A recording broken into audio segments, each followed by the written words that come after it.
Good evening, and thank you for joining us. I'm Haylee Ficuciello, Senior Correspondent for Englebrook Independent News. Tonight, we're taking you across the northeastern United States for a look at some of the most significant federal criminal prosecutions announced during the closing week of June. From child exploitation and violent crimes to narcotic trafficking, firearm offenses, organized fraud, and border security, federal investigators continue pursuing major cases throughout the region. We begin tonight in Maine. Federal prosecutors announced that Joseph Malley, 27, of Prosecute Isles, pled guilty to attempted sex trafficking of a minor and attempted enticement of a minor. According to prosecutors, Malley used Snapchat to contact minors, requested sexually explicit images, and offered money in exchange for sexual activity. He now faces a mandatory minimum sentence of 10 years in federal prison, with sentencing scheduled at a later date.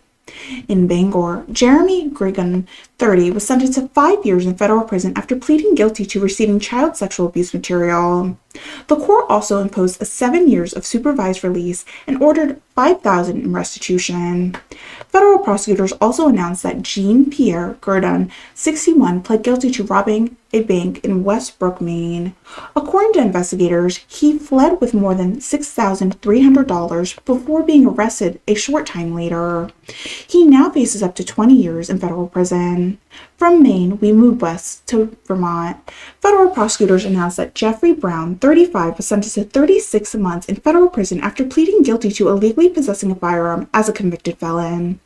The court also imposed 3 years of supervised release. Federal prosecutors also charged 5 defendants accused of operating a cocaine and crack cocaine trafficking organization centered at St. Albans and Highgates. According to the indictment, investigators allege the group distributed narcotics throughout Franklin County, while search warrants recovered drugs, cash, and at least 1 firearm. One defendant also faces a separate firearm charge connected to an alleged drug trafficking operation. As with all indictments, the allegations remain pending, and each defendant is presumed innocent unless proven guilty in the court of law. Federal prosecutors also report a significant increase in illegal border crossing prosecutions. Since May 22nd, approximately 60 defendants from 20 countries have been charged in cases involving illegal re-entry, alien smuggling, or unlawful entry after deportation. Among the investigations highlighted was a case involving Hashkel Free Library and Opera House, where prosecutors alleged a Chilean national crossed into the United States through a historical building before being taken into custody by Border Patrol agents. Federal officials say that recent cases highlight the growing international nature of illegal border crossing investigation along the Vermont's northern border. From Vermont, we continue into New Hampshire, where federal prosecutors announced significant cases involving fentanyl trafficking and large-scale healthcare fraud. Jason Alugo Dum Calando, 28, of Boston, was sentenced to 70 months in federal prison after pleading guilty to distributing methamphetamine and fentanyl. The sentence also includes 1 year of supervised release. Federal prosecutors also charged Kaka Bandani and Goga Delani, both citizens of the country of Georgia, with conspiracy to commit money laundering. According to prosecutors, the pair allegedly helped launder proceeds connected to transnational organizations responsible for submitting nearly $3 billion in fraudulent Medicare claims. Investigators say the scheme relied on stolen identities, shell companies, and fraudulent business records while generating approximately $12.5 million in Medicare payments before being uncovered. The charges remain allegations, and both defendants are presumed innocent unless proven guilty in the court of law. From New Hampshire, we head into Rhode Island. As a part of the Department of Justice 2026 National Healthcare Fraud Takedown, federal prosecutors charged 2 Rhode Island defendants accused of fraudulently obtaining Medicaid benefits throughout identity theft. The nationwide enforcement action charged 455 defendants and involved more than $6.5 million in alleged fraud healthcare claims. Federal prosecutors charged Morali Baratas, 57, with fraud, identity theft, and related offenses after allegedly she illegally obtained approximately $28,000 in Medicaid benefits using another person's identity. A second defendant, Belani Pallado Lara, 59, faces similar charges after prosecutors allege more than $24,000 in fraudulent Medicaid benefits were obtained through identity theft. Both cases remain pending, and both defendants are presumed innocent until proven guilty in the court of law.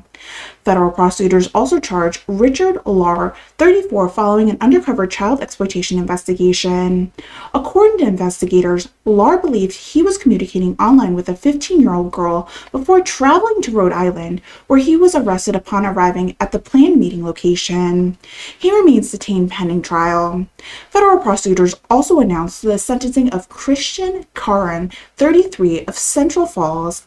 Karan received 5 years in federal prison, followed by 4 years of supervised release after pleading guilty to distributing fentanyl during an FBI investigation. From Rhode Island, we continue into Massachusetts, where federal prosecutors announced several significant cases involving narcotic trafficking, financial fraud, and illegal firearms. Gino Herm, 34, of Lowell, pled guilty to multiple fentanyl and crack cocaine trafficking offenses. According to prosecutors, Hem repeatedly sold narcotics to undercover investigators before being arrested during a planned drug transaction. Investigators later recovered more than 53 grams of crack cocaine. Hem remains in federal custody awaiting sentence.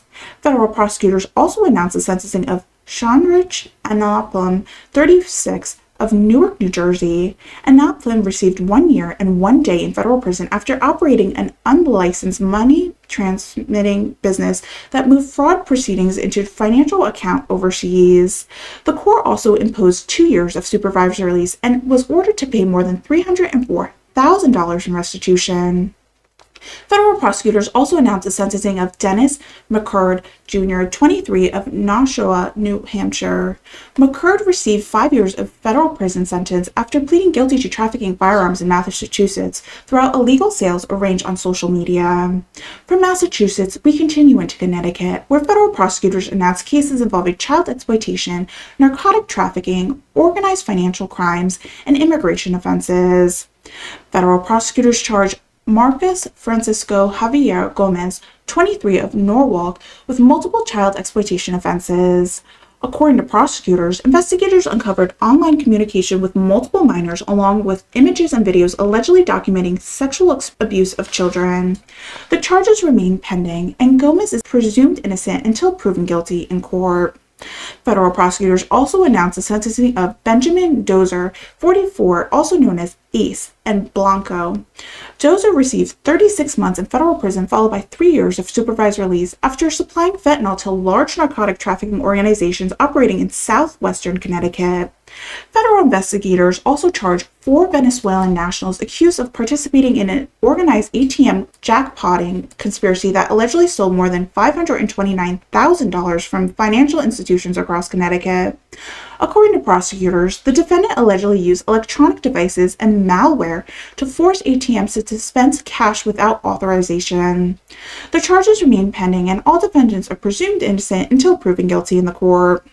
Federal prosecutors also announced Yoran Benzendines, 50, pled guilty to illegally re-entering the United States after previously being deported following a federal drug trafficking conviction.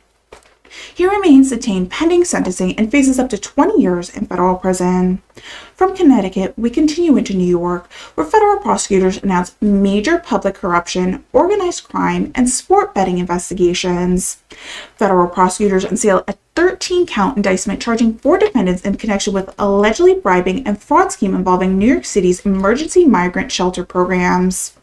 Among those charges are former New York City Chief of Staff Frank Karan, Anthony J. Karan, Crystal Chen, and Yan Po Zhu, also known as Andy Zhu.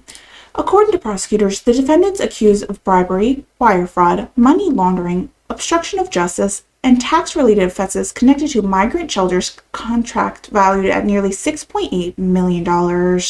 Investigators allege bribe payments totaled approximately $120,000 after distinguished through a law firm account before used for personal expenses.